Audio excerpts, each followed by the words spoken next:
Hi, I'm Michael Ansara. I'm a volunteer with Volunteer Blue. On behalf of Volunteer Blue and our many partner organizations, I'd like to welcome you to what will be a great discussion with Elizabeth Chur. Before I introduce Elizabeth, I'd like to give you just a quick background on Volunteer Blue. We're an organization that connects volunteers with more than 40 grassroots organizations working to flip Congress in 2026. There are many ways you can help in this important election year, on the phone or in person. Every action that you take will help our partners in their important work, recruiting more volunteers just like you, registering people to vote, showing voters how to get their mail in ballots, turning out the vote in the fall, curing disputed ballots, and much more. Later in the program, we'll be dropping links into the chat where you can sign up to use the skills you're learning tonight. And we really hope that tonight you will sign up. Now it's my very great pleasure to introduce Elizabeth Chur, who uses her keen intellect, empathy, and capacity for listening to strengthen our democracy one conversation at a time. Her book, The Joy of Talking Politics with Strangers, is a labor of love based on years of experience phone banking, canvassing, ballot curing with thousands of voters in California's Central Valley and beyond. Elizabeth has trained nearly 5,000 volunteers nationally through workshops focused on phone banking and canvassing for introverts and friends, engaging people who say they don't vote, and using Spanish to connect with voters.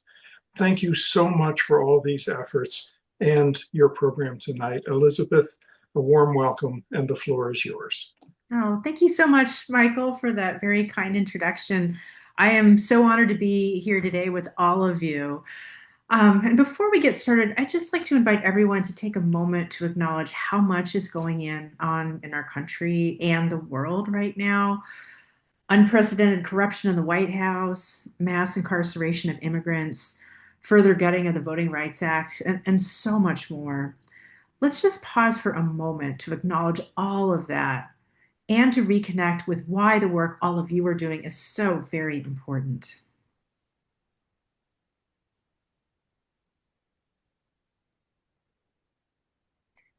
Thank you. Thank you for being here today and for channeling your energy into doing something to address these huge challenges. A quick overview of today. First, I will talk about the importance of connecting with people who rarely or never vote. Second, I will share some strategies for turning I don't vote into the start rather than the end of a conversation. And then third, we'll demonstrate a few interactions, give you a chance to practice, and wrap up. Afterwards, we hope some of you can stick around for an optional question and answer period. If you haven't yet had a chance to print out the handout we sent you in advance, now would be a great time to do that. It'll be helpful for the practice sessions, and we're dropping a link in the chat for that. So, to start, I'd like you to think about what might be possible if we elected Democratic supermajorities at the local, state, and federal levels. What if Democrats not only had the White House, but 80% of the Senate and US House seats? What if there's a big blue wave this fall? What might be possible? Take a moment to dream big. I personally would like to see universal health care, and I'd love to hear what some of you would like to see if this could come true. You can put it in the chat if you think of things that might be possible. Rule of law, better social program for all citizens, reclaiming separation of powers, reform the Supreme Court, accountability for corruption. Yes, money out of politics. I second that. Reform the Supreme Court, love of diversity, and the Electoral College. Yes, voting rights. This is really inspiring. And I invite you to keep these great possibilities in the back of your mind today and as you do the hard work of reaching out to voters. So now I'd like to give you some context. May remember back in 2017, Shelley Simons, a Democratic candidate for the Virginia House of Delegates, was tied with her Republican opponent after a recount. The State Board of Elections decided the election by picking one name out of a bowl. And not only did the Republican win that lottery draw, but that chance victory meant the Republicans maintained control of the House of Delegates, all because the Democrats fell short by one single vote. She did win that seat in 2019. And when I met her last year, Delegate Simons told me people still come up to her with this guilty look in their face and they say, "It was me. I didn't vote in 2017, and that's why you didn't win." In 2024, I volunteered for Democrat Adam Gray's campaign in the Central Valley. As you probably know, he flipped his seat by just 187 votes out of more than 210,000 ballots cast. And when I was in DC last summer, it was a thrill to visit Congressman Adam Gray's office and to meet with his former campaign manager, now his chief of staff, Ben Rodriguez. In that election, every vote really did count. And we all know how close the 2020 presidential elections were when less than 43,000 voters in Arizona, Georgia, and Wisconsin decided the outcome of the Electoral College. In that election, 34% of eligible voters did not cast a ballot. That percentage is often even higher in midterm elections. By the way, eligible voters is determined from census data and includes citizens age 18 or older who aren't barred from voting because of past felony convictions, depending on the laws in their state. Now, many of these folks who don't vote are young people, people of color, and lower income voters, people who may be inclined to support Democratic priorities. Of course, some of these people have their votes suppressed. Others just need help navigating logistics, like confirming their polling location or how to request a vote by mail ballot. But there is some portion of this group that flat out is not interested in voting. People who rarely or never vote are often labeled low propensity voters. But I like a term used by Anat Shenker-Osorio, a Democratic communication strategist. She calls them high potential voters. It focuses on their strength and their power. If we could encourage even a fraction of these high potential voters to get out and vote, it could have a big impact. Engaging with voters is not a one size fits all process. Instead, I try to tailor my approach based on how the conversation unfolds. Here, the voter is in blue and my responses are in green. If they're a strong or likely Democrat, the traditional approach of mentioning a few of the candidates' talking points and making a plan to vote probably works great. This is essential to any campaign and helps to ensure that our strongest supporters have all the information they need to vote. If I encounter someone who would never vote for a Democrat or happens to be rude, I don't try to change their mind. I politely say, "Have a great day," and end the conversation. But at least once each shift, I talk with someone who tells me, "Ah, I'm not voting." Bingo! I have just connected with a high potential voter. But how should I respond? There are three pathways. The first is just to thank them and to end the conversation. Some phone bank and Canvas scripts actually say to do this, but this is a lost opportunity. The second path is to preach at them, recite all the talking points and tell them all the reasons why this election is so crucial. That usually doesn't work very well. It feels bad to talk at people, and it really feels bad to be on the receiving end of that. The third path requires me to shift gears and to slow down. I try to get curious. Can I view the voter like an anthropologist would? Show empathy and be non judgmental. Listen more than you talk, especially at the beginning. Ask open ended questions, then silently count to 10 to give them a chance to respond. It's challenging, but this approach can make the conversation more effective and satisfying for the voter and for you. Let me tell you about one of my most memorable conversations with a high potential voter. In December 2020, I was calling Georgia for the Senate runoffs on behalf of Raphael Warnock and John Ossoff. I spoke with a voter I'll call Ophelia. She was really stressed out and she didn't know there was another election in January. She said, "I don't have time to think about politics and I just try to tune them out." She couldn't even remember the name of the president, but she said she didn't like Trump. She described how hard things were with her mother, who had lots of health issues. Even though Ophelia got laid off during the pandemic and her unemployment had run out, she still helped her mom financially. This went on for 25 minutes, and I wondered if I was wasting my time. But she really wanted to talk. I said I was so sorry to hear about her situation and that I had also had a sick parent, and I knew how hard that could be. Then Ophelia asked if I was a Democrat, and I said yes. She leaned that way too, but she hadn't voted in the presidential election. I said, "Oh, interesting. Tell me more about that." She said, I figured Trump was going to win again. So what was the point? I said, I'm really glad Biden will be our next president, but it was a really close election and it showed that we needed every voter. I said it would be tragic if Biden can't get anything done because the Republicans still control the Senate. And the latest pandemic relief bill, the Democrats wanted to include money for things like extended unemployment benefits, but the Republicans refused. But if the Democrats win these two Senate seats in Georgia next week and gain control of the Senate, we can help people who really need it during the pandemic. I'm wondering, what do you think of that? Something clicked for Ophelia. She said, "Okay, that's it. I'm going to go vote and I'll make sure my family does too." I said, "Wow, Ophelia, that's great. Could you spread the word to three people you know?" She said, "Yeah, my husband works construction and has 100 coworkers. Most of them didn't vote in November either. But we'll tell them that now that we have a new president, we want to make sure he can get things done. We're Hispanic and we're going to get this going. We'll tell them get out and vote and then come to the cookout." I said, "Wow, you are really connected to the community. You and the people you know could decide the outcome of the runoffs."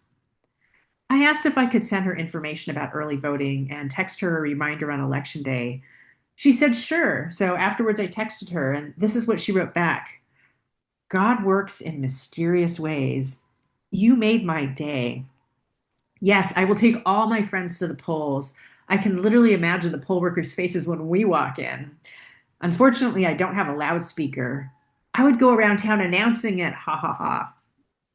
That's just one example of how eliciting a voter's concerns, trying to respond from the heart, and connecting what they care about with what's at stake in this election can help them draw their own conclusions about voting. There are several touchstones that help me navigate a conversation with voters like Ophelia, who start off saying, "I don't vote." The first is that I'm aiming for conversations that are relational, not transactional. Instead of sounding like a fast talking auctioneer or a prosecutor trying to pin down a defendant, I try to bring a relaxed conversational vibe to the conversation. I try to slow down and to take my time.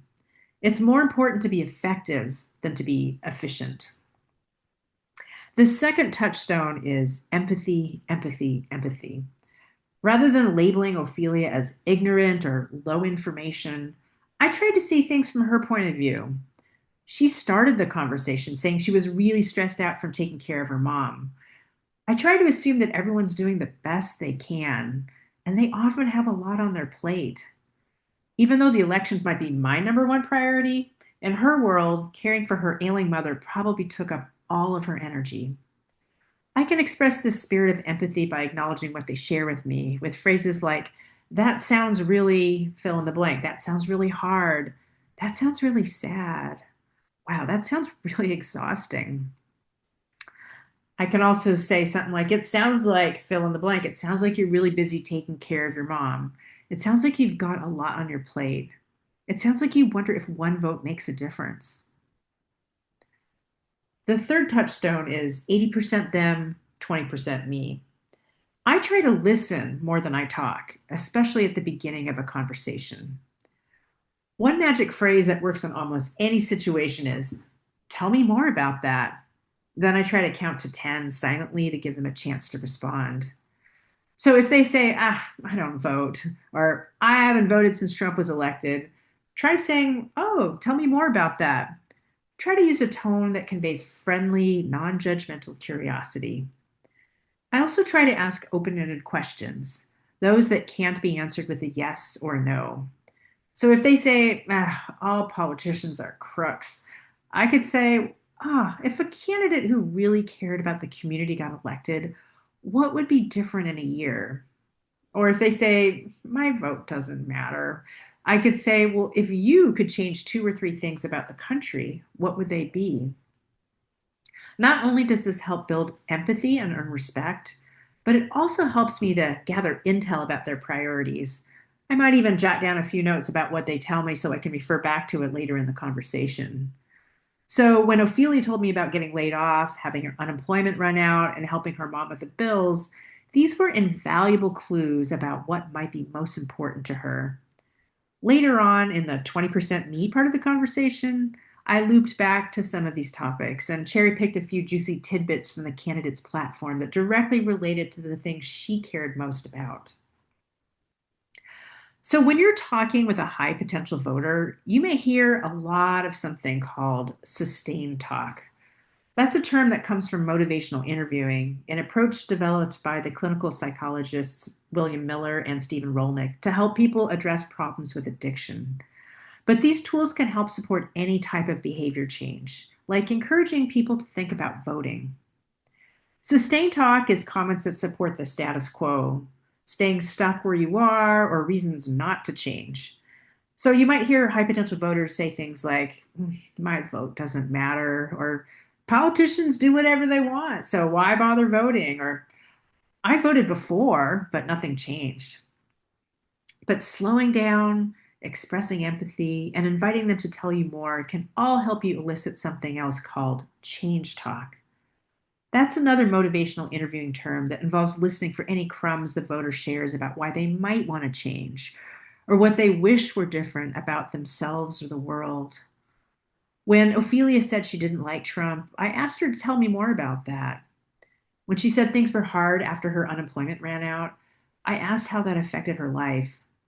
By asking follow up questions about how these things might affect a voter, their family, or the community, you can help draw out their own motivations for change, like how voting might be one step closer towards making things better. And remember at the beginning of the training when I invited you to imagine what might be possible if we had a big blue wave this fall? Things like reforming the Supreme Court, reestablishing the rule of law, universal health care. If a voter mentions one of these during your conversation, those are all topics that could elicit change talk if you dig for details.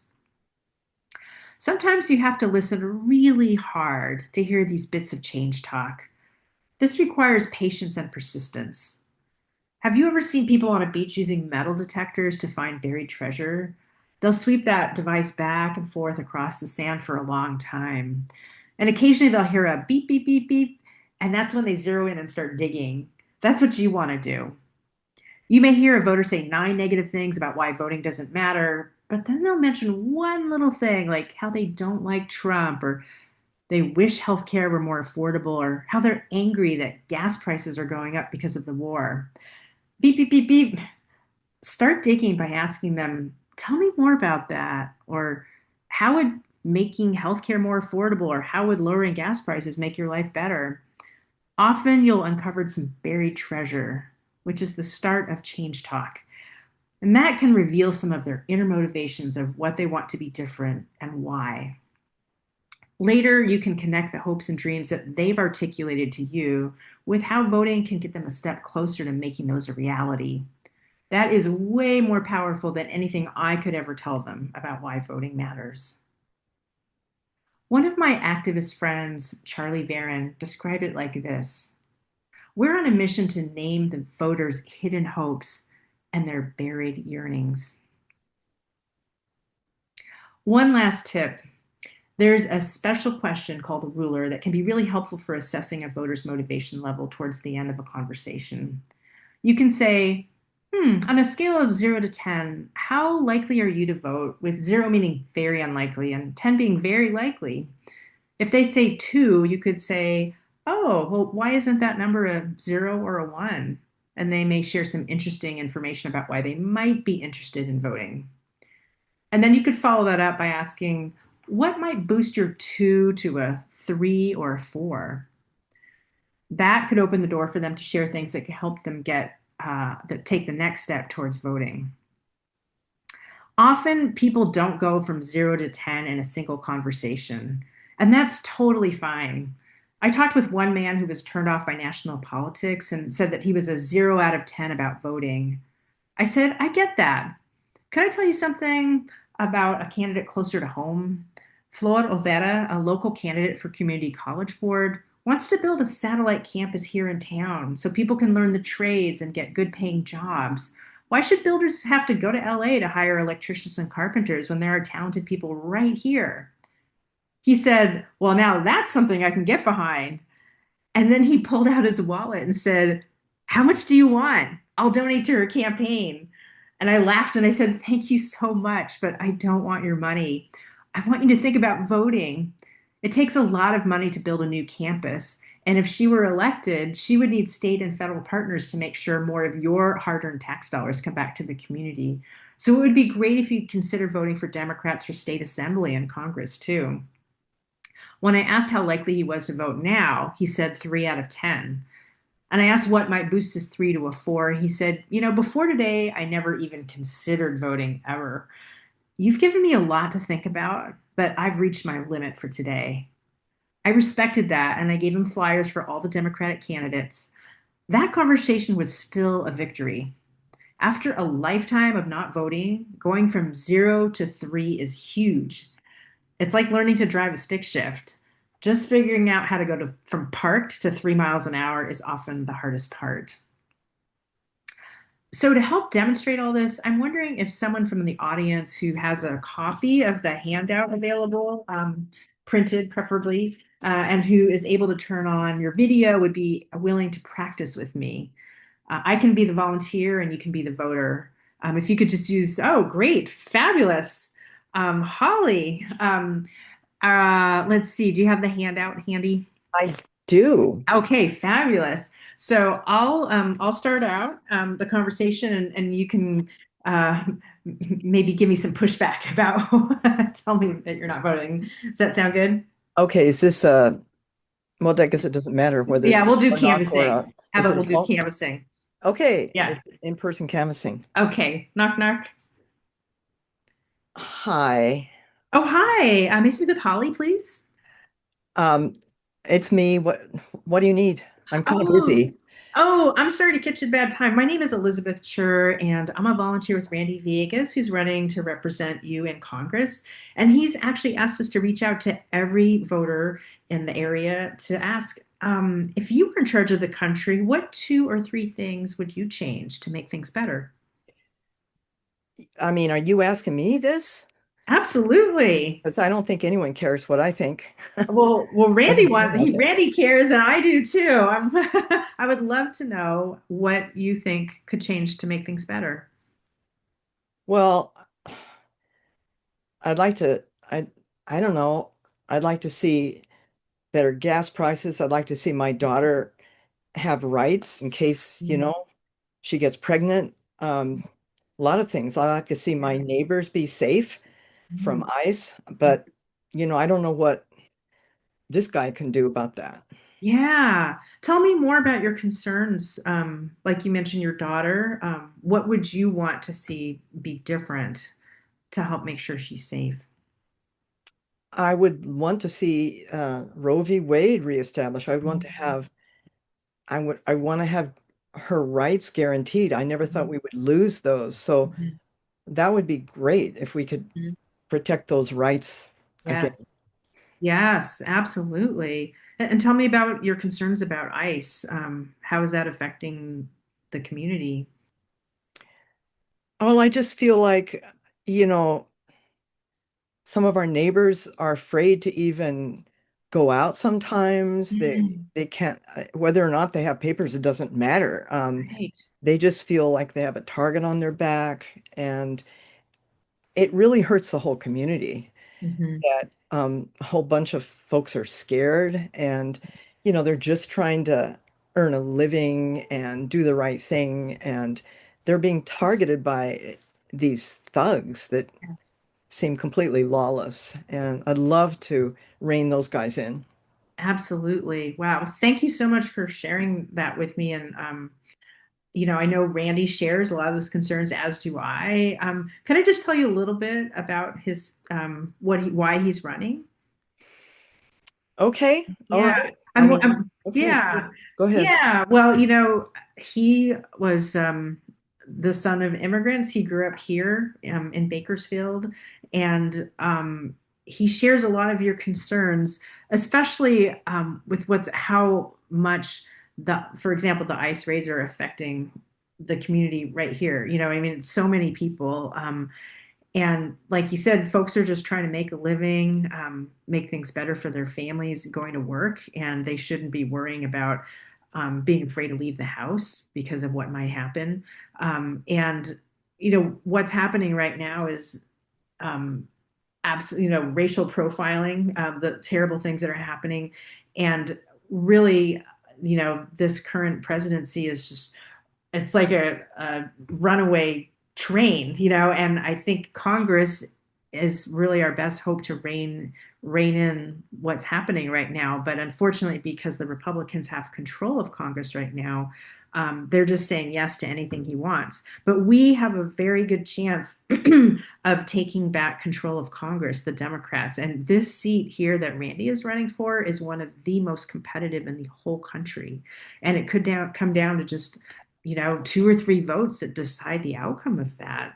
I'm wondering what you think about that. Well, I really think that I really appreciate what you're doing, and I think you're really sincere, but we've been through this several times. Mhm. I voted actually for Rudy Salas, and they said Mhm. the same thing, Mhm. all the stuff and everything that was going to change. We just can't seem to dislodge these growers, the growers guy.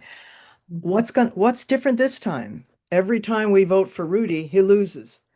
Right. Well, this is a different candidate. This is Randy Villegas. It's a different Okay. candidate, and Okay.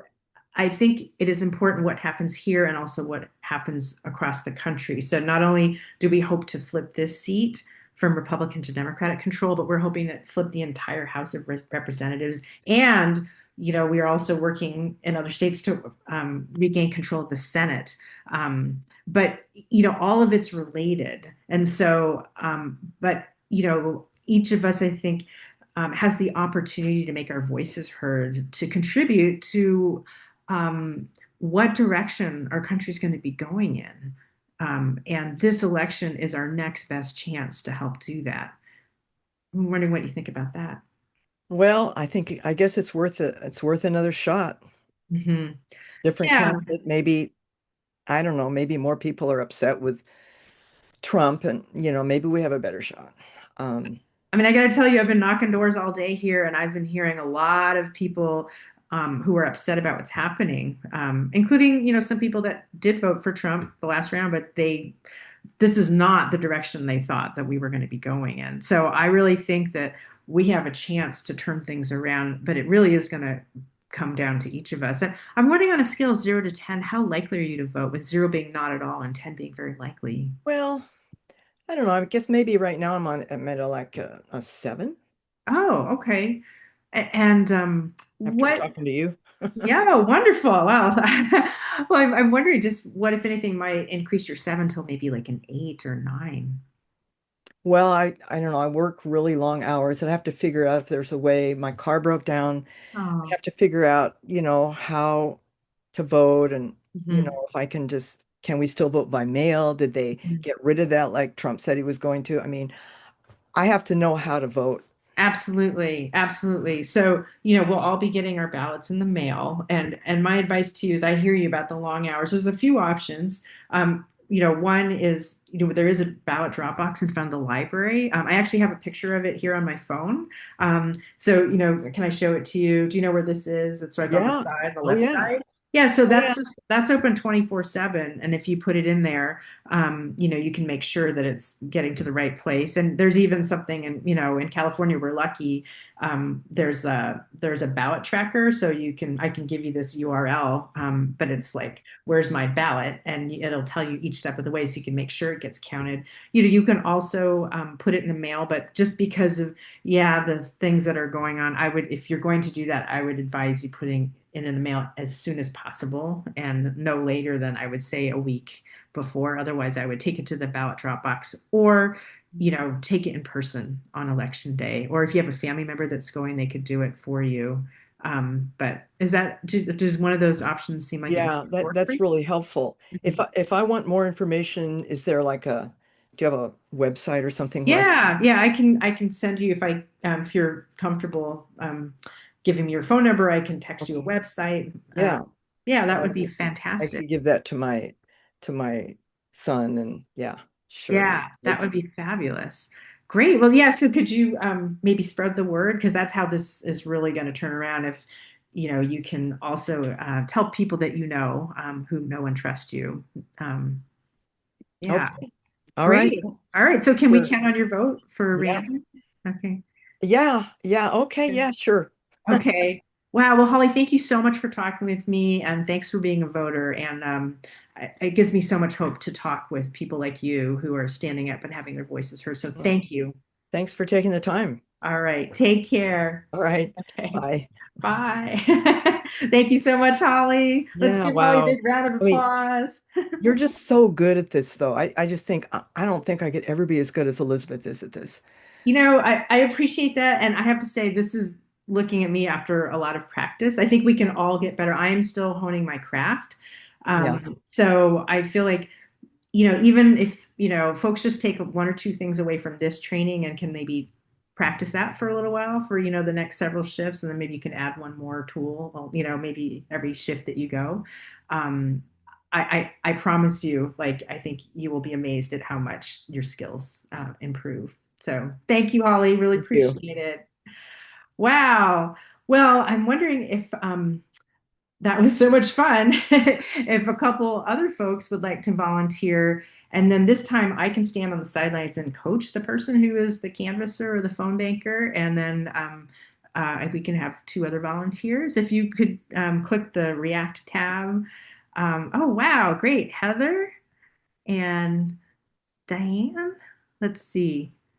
Great. Fabulous. Um, let's see, and Diane, and would one of you like to be the canvasser or phone What- banker? You get to choose. Heather, what would you like to do? I guess I'd like to be the voter Okay. or not. Okay. All right.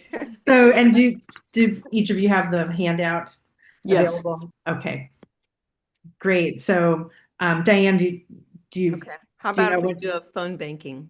Okay, Because great. that's what I do. And is it okay if I if I see an opportunity to try something different to maybe pause the conversation Love and it. jump in? That'd be Okay, great, Elizabeth. fabulous. Yes. All right, take it away. Hi, may I speak with Heather, please? Yes. Speaking. Hi, I'm Diane, and I'm a volunteer with Randy Villegas, who I really volunteer for in reality, who's running to represent you in Congress. And he's asked us to reach out to every voter to find out if you were in charge of the country, what 2 or 3 things would you change? I don't know who this person is. Oh, well, his name is Randy Villegas, and he's running for Congress, for the House of Representatives in our district. Yeah. And he's a Democrat, and he's got a whole lot of ideas about how to make our lives better. So, Well, I have to say I haven't voted for a while now. And I'm really discouraged, and I don't think I'm going to vote this year. I can understand your discouragement. There's a lot of emotion going on right now. We're a lot going on. I hear you. But well, if you could change something, or tell me what's important for you right now. I'm just really tired. I'm tired of hearing all this awful language. Mm-hmm. I'm tired of people being so disrespectful to each other. Yeah. So much really downer stuff. So I do read the news, but I'm getting more and more and more disengaged, it Yeah. seems. Well, you're not alone. You're not alone. I know a lot of us are feeling that way because we're overwhelmed by so much. We're being bombarded. Um, but Heather, if you could change something besides the lack of respect and the way people are being treated, what else would you change? What do you envision for you? Well, one of the things that really bothers me is cutting off support for people who really need SNAP, really the hunger problems in this country are just appalling. And it's terribly disturbing to see that Yeah. and to know that SNAP benefits have been cut and will be cut further. The money's just, directed into somebody else's pocket, Yeah. and who is that other somebody? We know who that is, don't we? Yeah, we do. And I hear you. Can I And pause for 1 second? yeah, You guys are doing such an awesome job. And Diane, great job being so empathetic and drawing her out. If I were the volunteer in this position, I might ask some follow-up questions about something like, tell me more about, I can see this issue is really important to you. Tell me why this is important to you, or do you know someone, who is affected by food insecurity, or, just try to get a little more intel about, in addition to like this is an important issue for her, but is there some kind of heart connection that makes this so central to why it's important to Heather? Does that make sense? yeah. Okay. So could we rewind just a little bit? She's just told you how upset she is about the Yeah. SNAP cuts. Yeah, good idea. Can you tell me more about SNAP, about why you're so upset about this? Is it like happening with someone you know, or? It's happening in my neighborhood. Mhm. And I periodically volunteer for the food bank. Uh-huh. And I see so many people, increasing numbers, really increasing numbers. And sometimes I like to go to farmers markets and such, and wandering around those and seeing people hurting in that way Mhm. is really, really very disturbing. It is. It's horrible.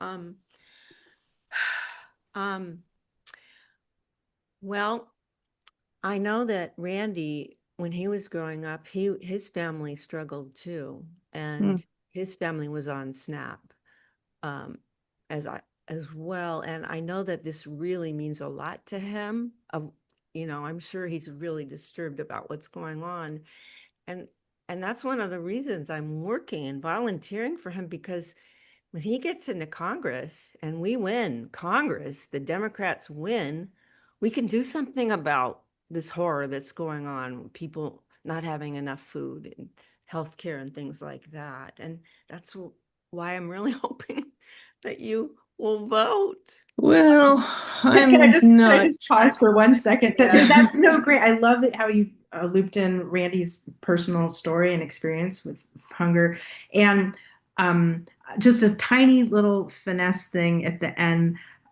You kind of set it up like, if we elect Democrats, then we can make change. Rather than saying, sort of centering you as like, I hope that you will vote, maybe just say, what do you think about that? Give her a chance to give Heather a chance to reflect on what you shared with her, rather than kind of I mean, obviously you would like her to vote and vote for Randy, right? But I think it can be even more powerful to like share something with a voter and just say, I'm wondering what you think about that, without judgment or kind of an agenda. Does that make sense?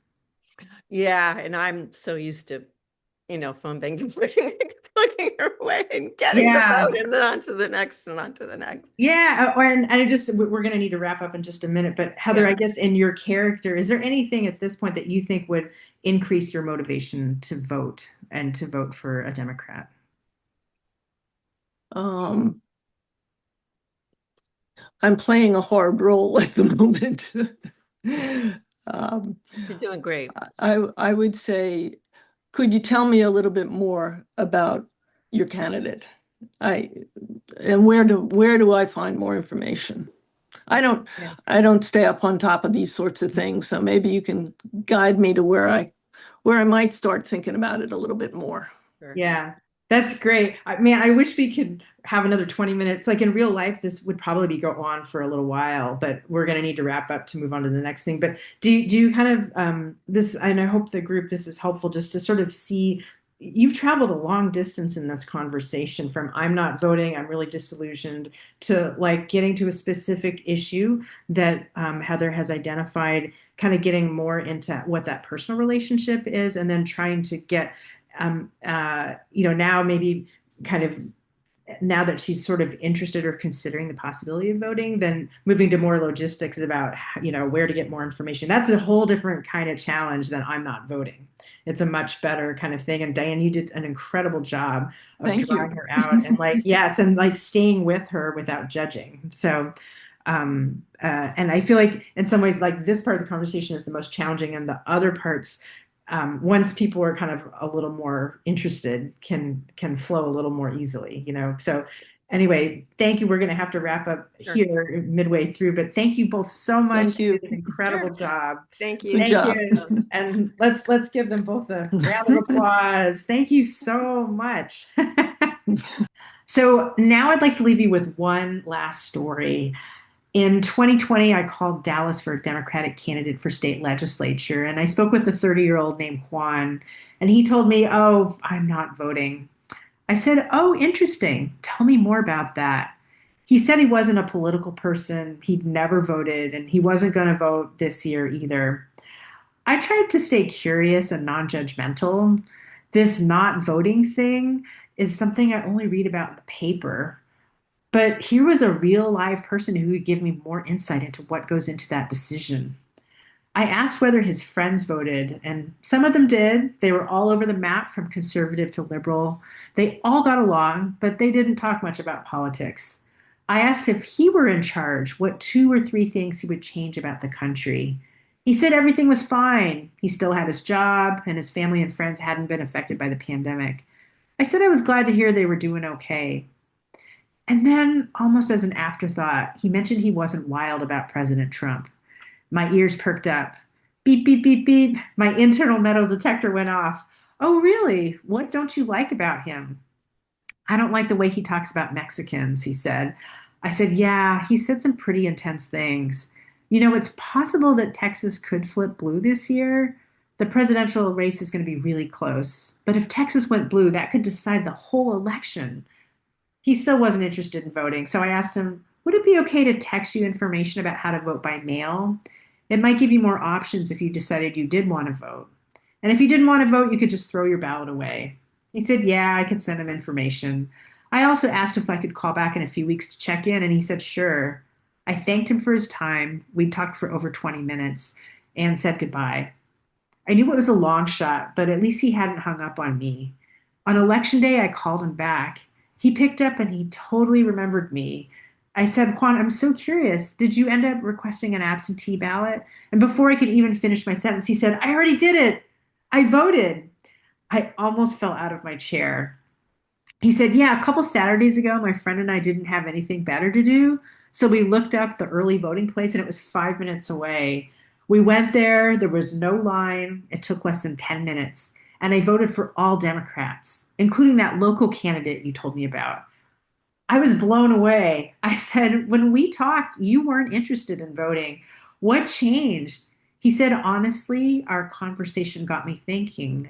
I said, oh, really? What about it? He said the fact that it went on for so long.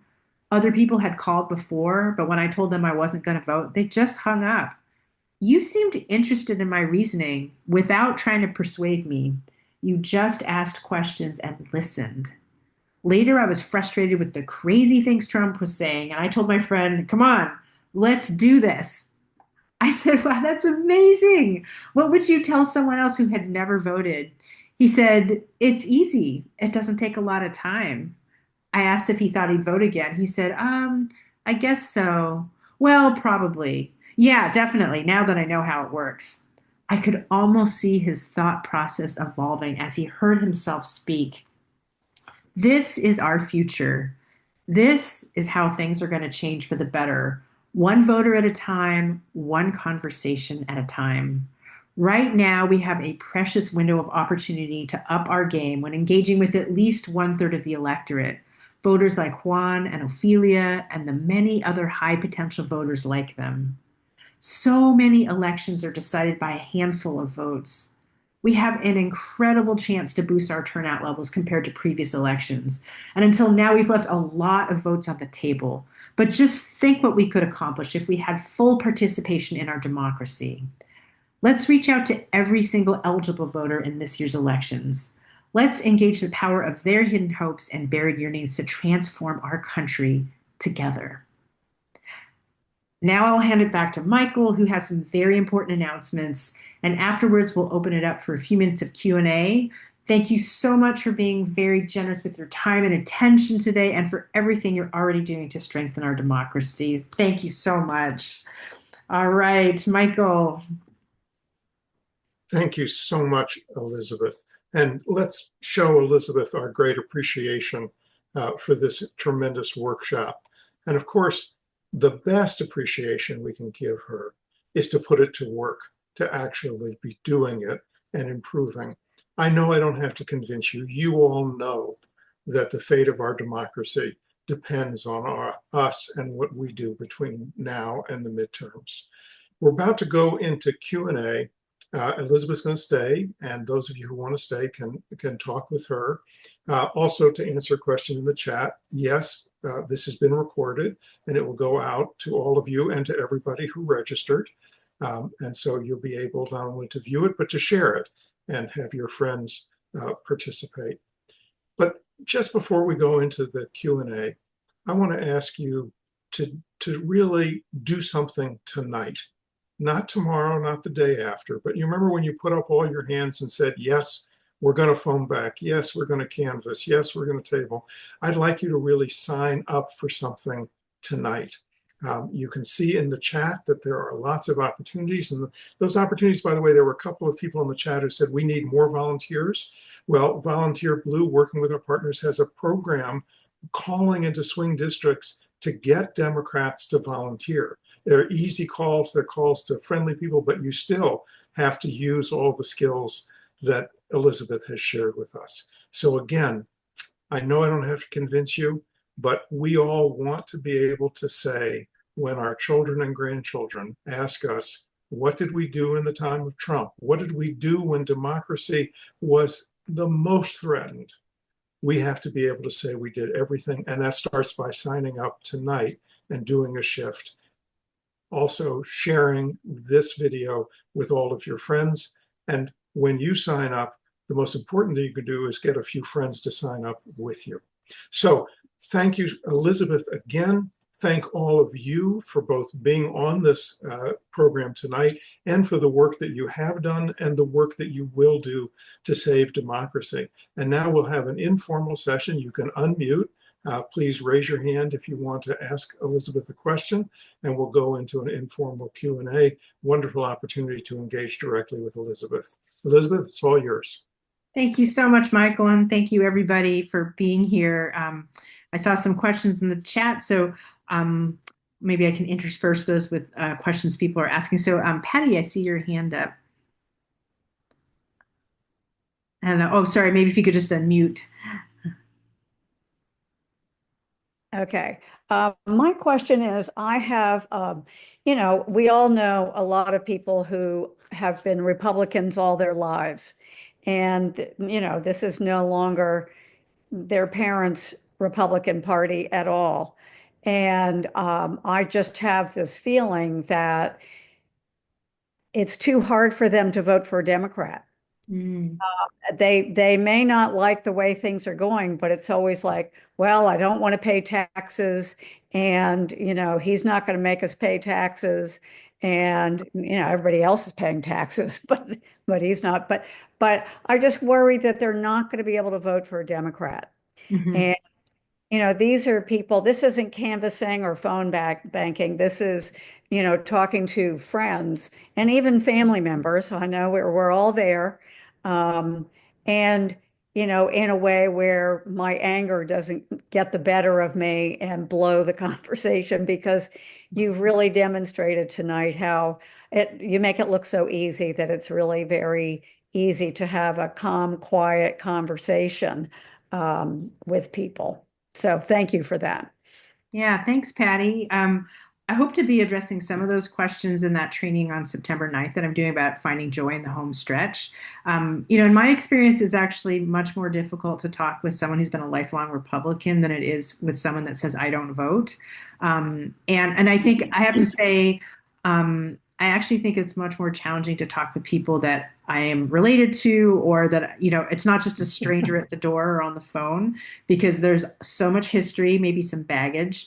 So I would just say what has helped me in those situations is to lower my expectations of myself and what that conversation will accomplish, and to maybe not expect that if I just say the right words in the right order at the right time, that they're going to see it my way, but to come in with, again, the non-judgmental curiosity, to try to find out more about why. And I find that sometimes by listening to people, it does sort of diffuse some of the volatility of a conversation, and also to really respect that even though I might really disagree with them, like they are the captain of their ship, and to make it clear that I understand that this is their vote to do with as they choose, whether that includes not voting or voting for a Republican, and not, and sometimes I'll just say this privately in my head, I would never say this, but sometimes when people are saying things I really disagree with, I think even a broken clock is right twice a day. You know what I'm saying? For those of us who are old enough to remember clocks with hands on them, but to try to listen for the times that they're right. You know what I mean? Like, is there a point of connection in there? It's almost like a treasure hunt. And maybe if I can find that and build on that, and it might not happen in one conversation or five conversations. So it's a great question. This is why I think it's also really important to be talking to strangers. I find I get a lot more mileage out of talking with people I don't know. And I think sometimes they can hear it in a different way because, they don't have like decades of kind of history behind that conversation, that they can hear it. Well, and when we knock on doors, it's only to Democrats. We're Well, not trying to change anybody's mind, but as you all know, we are trying to make sure that they're going to vote. And there are plenty of people where I live. I'm in a very rural area, and that don't come out to vote. yeah, absolutely. And I think some canvases, like I know Swing Left's Ground Truth is actually knocking every door, including Republicans. So I think it varies depending on which canvas you're doing, where you are. But I think just it's really hard to go wrong if you come in with a spirit of respect and and the non-judgmental curiosity. Yeah. I So have to work on that, Elizabeth. yeah, well, we got lots of opportunities to practice between now and November 3rd, and a lifetime beyond that. Thank you so Okay, much. thank you very much. Yeah. If you have questions, please feel free to use the raise hand feature in the um, down at the bottom. And I will also, in the meantime, address a couple questions that came up in the chat. One is actually really important. What if people say they're afraid to go to the polls, which sadly is a heightened concern, especially this year.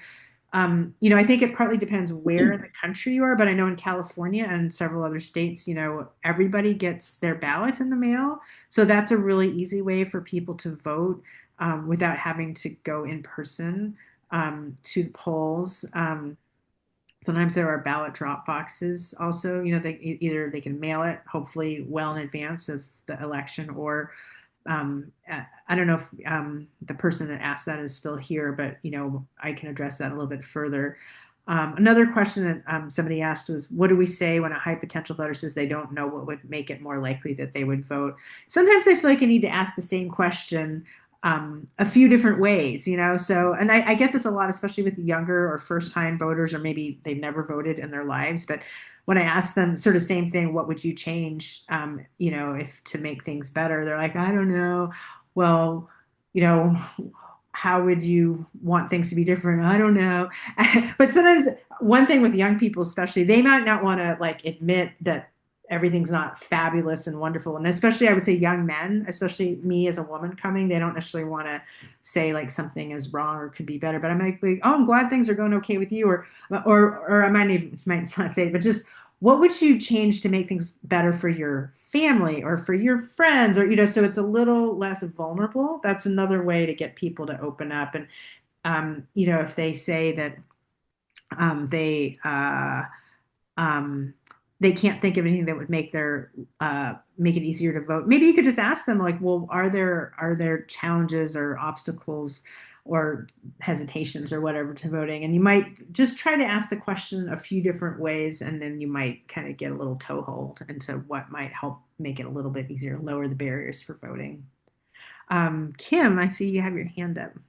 Yes, I'm in West Virginia, and a lot of times when we canvass, we have to canvass independents because there are just not enough registered Democrats that even if they all came out, it would get the job done. So you're going to run into people who um, may express things that you don't agree with. Like you ask them what would you like to see changed? And they might say something that, like, I would like to see all transgender people arrested, or would like to see more ICE enforcement, whatever. If they express something that is not something that, we would like to see happen, what do you do in that case? Yeah, that's such a great question. Woo, yeah, um, in my head, I'm just joking, but in my head, sometimes I'm like, tell me less about that. I do not say that out loud. I might say, oh, I might say, tell me more, what, uh, I can see this is an issue you care about, and have them tell me more about that, just so I don't seem like I'm totally dismissing them. But then I might say, after I've listened to them for a little while, I might say, okay, well, thank you so much for sharing that. I'm curious, what else would you be interested in changing? Because I feel like we only need like one thing that's sort of a point, like, so if you get them to kind of list off maybe two, three, four things, maybe one of those things will coincide with something that you might be able to work with a little bit more. So, and another suggestion that someone, Bonnie Dobson from down home North Carolina, had mentioned in a training once, if people are kind of going on and on about something that is not really a direction I want to continue going, be like, I hear you. And then a short pause, like, what I'd really like to know more about is blah, blah, blah. What I'd really like to know more about is how do you feel about, the economy, or, something else. That might be another opportunity to like proactively suggest their input on a topic that might be more fruitful. Hmm. All right, that's helpful. Great. Okay. Wonderful. Let's see. Um, okay. So there's a question here in the chat about some canvassers like to offer yard signs to residents who said they plan to vote for the candidate. If you have yard signs in your car, you can set them up. Does placing a yard sign in front of a house multiply the number of votes being generated? There might be people on this call that can address that. I'm not sure if there's like mathematical proof of whether that increases the number of votes. I do know that people that tell me I'm the only Democrat in this whole town, I think having yard signs up can put be a check to that people know that they are definitely not the only ones. I know sometimes when I'm canvassing and somebody's said that like they're the only Democrat, they know all their friends are Trumpers, and I'll just show them the map I have on my phone. I'm like, these are all the people I'm supposed to talk to. Look at all these households, in your neighborhood. They all have at least one Democrat in the house, and the guy was astonished. Steve, I know you probably have some experience with that. Yeah, yesterday I'm in Dubuque, Iowa, canvassing. And yesterday, this 80-year-old guy was telling me, I'm the only Democrat on this block. And I was saying, oh, no, there's all these others that I talked to, and this neighbor, and this neighbor, and that neighbor. And the lawn signs are actually very important because in many of these red areas, Democrats are afraid to show their faces because they think all their neighbors are going to condemn them. And when you start seeing a bunch of lawn signs, all of a sudden it's like permission to be a Democrat. The Trump signs worked very well in the opposite direction of intimidating people from being Democrats. So whenever I get a good Democrat, I'll ask them if they volunteer, and usually they'll say no. If we get a volunteer, that's super good because neighbors organizing neighbors are the best. But when they say no, then I say, well, you can also help by just talking to your friends and neighbors. and really help us that way without being a formal volunteer? And will you put up a lawn sign? And, maybe a half or a third of them say yes. And then you start creating, hey, this neighborhood is for Democrats. So I'm a big, big fan of lawn signs. Great. Thank you. Yeah. Let's see. Are there other questions I see? Mm, let's see. Anybody else have a question? You can raise your hand. Oh, Bob. Yes. Hi. How are when I was doing phone banks, I had a very low answer rate. What's the situation with phone banks currently? Let's see. We have some phone bank gurus on the call here. Um, Anybody want to take that who's been phone banking recently? Even if you have low pickup rate, just the fact that it reaches some folks can have an impact. Some elections are won. In California, we had last in 2024 in Congressional District 13, we had a difference of Congressman Adam Gray won by only 187 votes. That's after we went through ballot curing by contacting people on the phone and canvassing. So don't think about people pickup rates being very low. It does make a difference.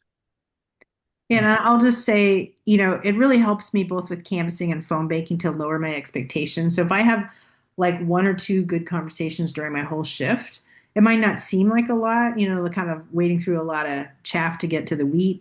But again, I have to think about hopefully I'll, be doing this a few more times. And then there's all these, look at all these people still on this call. We're in the after party stage. There's still a ton of people on this call. If all of us phone bank or canvas once or twice between now and November 3rd, that's, that could be the margin of victory. So I really, these are, I think, small, beautiful things that we do, and they add up and they can have a lot of an effect. Yeah, Laura. Hi, yeah, I wanted to mention that the California Democratic Party phone banks and many others actually, but for sure theirs, they use Scale to Win, which is an auto dialer. And what happens is, so the auto dialer finds the right person. You're in here. Why are you phone? I don't know who that is. So you talk to lots of people. I put it in the chat, but I'll put it in again. So they're calling on Thursdays and Sundays for Randy Villegas, and then also some other critical California congressional races. If you call with Grassroots Dems, which is a Southern California group, they typically use Scale to Win as well.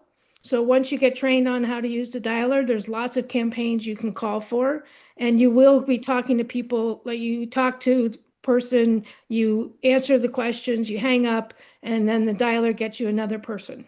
It's really rewarding, and it's really critical. If you can't go out to canvas, during the week and things like that, you can phone bank. It's really helpful. Thank you, Laura. It's great to see you. And Bob, it's great to see you too. And yeah, I think that's just also an important thing, especially for some of your friends that may be newer to phone banking or canvassing. I know sometimes maybe people have maybe not the best experience the first time they do it, and they're like, I'm never doing this again. I encourage people to kind of shop around, because I think phone banks and canvases are all a little different. They have their own personality, their own vibe. They have maybe some sort of different systems in place. And to even if you have not such a great experience at one of them, maybe be willing to shop around a little bit until you find something that is a good match. I kind of liken it to, if you've never been to a restaurant before and you went to one and it wasn't good, that if you say, I'm never going to eat in a restaurant again because that wasn't very good, there's lots of other restaurants. So, a little bit of tenacity and willingness to just sort of do some, I guess, browsing can be helpful. Diane. I want to put a plug for a phone bank that I've been going to for years. It's run by two wonderful women in New Hampshire. And people just keep coming back year after year after year, campaign after campaign. And you can see we helped with the wins in Wisconsin with the Supreme Court and the wins in New York and the wins in Georgia. I mean, and the leaders are so kind. And after we're done, there's always a debrief, and you just feel like you're held. And the woman is always saying, the leader is always saying such positive, gentle things to make you feel like, I mean, I've been a long time phone banker, and I've been doing it for years, and I do all kinds, and that's the best. And her name is Beth. And if anybody wants me to put a link or anything, it's Thursdays. They're taking a 2-week break, but they meet Thursdays Eastern time. No, well, California time, it's 2:30 to 4:30. It's California time. Yeah. Great. Yeah, if you have a link to the phone banking, you want to stick it in the chat, Sure. that would be great. Beth Lev is her Yeah. name. Okay, great. Anybody else have any? Oh, Laura, do you still have a question, or was that kind of? Oh, was that- sorry, no, I was just Okay. answering that. Sure. Yeah. All right. Well, are there any other questions? Otherwise, we can close it out and just say thank you all so very much for being here, for sticking around. Later. Oh, Jen, do you want to put in a last word here?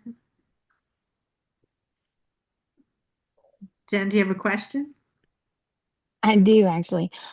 Is there a guideline somewhere on how to kind of teach this to volunteers before we go out and do canvassing and whatnot? I'm a candidate myself, Oh, and I'm also part of my county's executive committee. And we have people who have identified themselves as willing to canvass, but I don't want to set people out without, a primer. right. Well, I have videos on my website if you would like. I mean, please feel free to share them. And, if you want to drop me an email, you can go to my website and you can just send me information, and maybe we can be in touch if there's some way that I might be able to help support the efforts of your volunteers. Where are you based? Southern West Virginia. Okay, fabulous. Yeah, well, I think if someone could just, I'll just put my website in the chat. That's just my name. And you Swing Swing Left's Ground Truth program also has some very good trainings about deep listening and talking to people. And there's recordings of them, I believe, that you could use. Yeah, and they also have live trainings too that your volunteers could sign up to go to. Yeah, great. Thank you so much. Yeah, I have people who haven't done it at all. So, okay. I don't think the the deep listening may be the second step. Have people Yeah. who need the primer, the first step first. Right.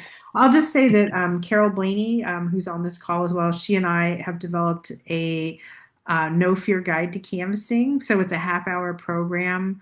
It's sort of an intro to canvassing. We address some of the sort of the top fears or myths about canvassing. Like, we're not expected to, convert MAGA Republicans into Democrats. And, if we feel maybe like a certain household is maybe they have 3 Trump posters in the yard. We're not expected to go knock on that door. So anyway, we talk about some kind of a basic overview and some tips. So there's a link to a video of that on my website as well under the resources tab. So maybe you could check that out. Then Commit Democracy has a Learn to Phone Bank on Tuesday for those who have never phone banked before and want to learn how to just get familiarized with the main phone banking terms that we're using today. And then on Monday and Wednesday, we are using the Ground Truth by Swing Left for phone banking into Randy Villegas territory in CD 22 in California. And those links are in the chat. Fabulous. Great. Well, good luck with your campaign, Jen. And hope you have lots and lots of canvassers getting out the word. All right. Well, I think looks like we don't have any other questions right now. So just really appreciate your time and attention, and most of all, just your courage and being willing to talk with strangers in this very important time. You know, we have less than 3 months, and every vote really is going to count. This is such an important election, and the work that all of you are doing really could decide the outcome of so many of these close races. So I know it's can be challenging. I know it can really require deep reserves of patience and empathy and willingness to practice. And please know that it makes a difference. And I just thank you, all of you, for everything you're doing. You are my heroes. Thank you. All right. Well, I'm going to turn it back to Michael. I think we're going to have like one last invitation to sign up to put your skills to use. So again, take a look at the chat, and there are lots of links, and you can also go to volunteerblue.org, which has all of these opportunities from so many of our partner organizations. There's always a volunteer opportunity that is right for you. And if you're still confused about which one, Volunteer Blue has coaches who can talk with you or a small group and help you figure out exactly what is the volunteer opportunity that will work for you, and make sure that you understand how to get involved. As Elizabeth has said, the time is short. In fact, if you want a scary thought, early voting starts in 6 weeks. So we have an enormous amount of work to do. There are opportunities that will work for you. Please sign up tonight, and together we're going to win the midterms, and together we're going to heal the country. And your work is just so important to this effort. Thank you so much for being here tonight. And thank you again for the work that you have done and the work that you will do. And again, Elizabeth, thank you and the whole team for this workshop. Take care all.